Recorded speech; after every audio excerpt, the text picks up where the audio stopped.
شروع اللہ کے نام سے جو بڑا مہربان نہایت رحم والا ہے۔ اللہ عز و جل کے پیارے حبیب صلی اللہ علیہ وآلہ وسلم نے ارشاد فرمایا، جنت میں داخل ہونے والے سب سے پہلے گروہ کے چہرے ایسے روشن ہوں گے جیسے چودھویں کا چاند روشن ہوتا ہے۔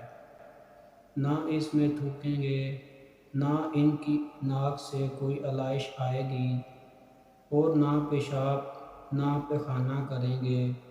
ان کے برتن سونے کے ہوں گے، کنگھے سونے چاندی کے ہوں گے، انگیٹھیوں کا ایندھن عود کا ہوگا، پسینہ مشک جیسا خوشبودار ہوگا، اور ہر شخص کی 2 بیویاں ہوں گی جن کا حسن ایسا ہوگا کہ پنڈلیوں کا گودا گوشت کے اوپر سے دکھائی دے گا۔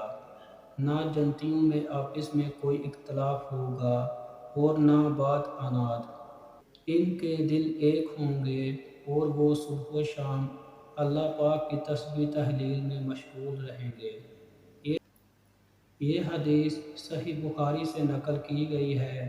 حدیث نمبر ہے 3245۔